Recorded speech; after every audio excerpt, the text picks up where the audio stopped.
ഒഡീഷയിലെ ജലേശ്വറിൽ മലയാളി വൈദികർക്കും കന്യാസ്ത്രീകൾക്കും നേരെ ബജ്രംഗ് ദൾ ആക്രമണമുണ്ടായ സംഭവത്തിൽ പ്രതിഷേധം ശക്തമാകുന്നു.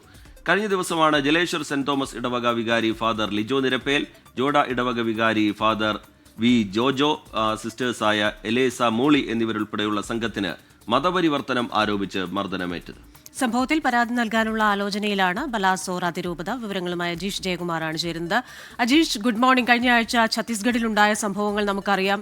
ഇതിന് ഒരു തുടർച്ചയെന്ന നിലയിലാണ് ഇപ്പോൾ ഒഡീഷയിലെ സംഭവങ്ങളെയും പലരും വിലയിരുത്തുന്നത്.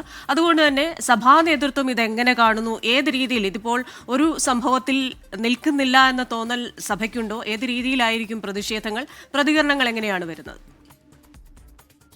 Christina, good morning. എന്തായാലും ഞെട്ടലുണ്ടാക്കുന്ന ഒരു സംഭവമായിരുന്നു ബുധനാഴ്ച രാത്രിയിൽ ഒഡീഷയിലെ ജലേശ്വറിൽ നടന്നത്. മലയാളി വൈദികർക്കും കന്യാസ്ത്രീകൾക്കും നേരെ ബജ്രംഗ് ദൾ പ്രവർത്തകരുടെ ഭാഗത്തുനിന്നുണ്ടായ ആക്രമണം. ഇതിൽ വലിയ രീതിയിലുള്ള ഒരു പ്രതിഷേധം ഉണ്ടാകുന്നു. രാഷ്ട്രീയ നേതൃത്വത്തിൽ നിന്നും സഭാ നേതൃത്വത്തിൽ നിന്നും വലിയ രീതിയിലുള്ള പ്രതിഷേധം ഉണ്ടായിരുന്നു. കഴിഞ്ഞ ദിവസം തന്നെ ഈ കേരളത്തിൽ നിന്നുള്ള സഭയുടെ ഭാഗത്ത് നിന്നടക്കം പ്രതികരണം ഉണ്ടായിരുന്നു. ഇന്ന് CBCയുടെ ഒരു വാർത്താ സമ്മേളനവും നമ്മൾ പ്രതീക്ഷിക്കുന്നുണ്ട്. ഒരു വാർത്താക്കുറിപ്പും അവരിറക്കുമെന്ന് അറിയിക്കുന്നുണ്ടായിരുന്നു.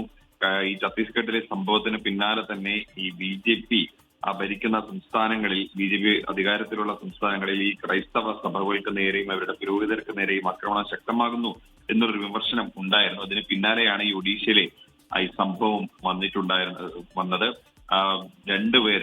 4 പേരുണ്ടായിരുന്നു.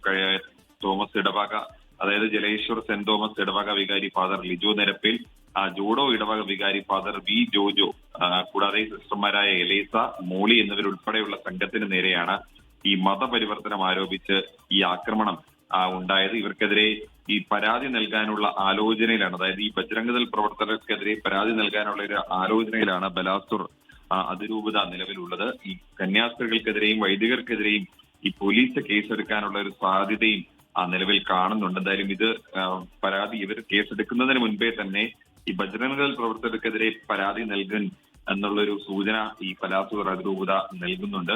എന്തായാലും ആർക്കെതിരെയും ഇതുവരേക്കും FIR ഇട്ടിട്ടില്ല. രാജേഷ് ജയകുമാർ വിശദാംശങ്ങൾ പങ്കുവെക്കുകയായിരുന്നു. ലോകത്തെവിടെയായാലും ഏത് സമയത്തും 24 വാർത്തകളും ഓഗ്മെന്റഡ് റിയാലിറ്റി പാക്കേജുകളും എക്സ്പ്ലെയിനറുകളും വിശദമായി കാണാൻ ഞങ്ങളുടെ YouTube ചാനൽ നിങ്ങൾക്ക് സബ്സ്ക്രൈബ് ചെയ്യാം.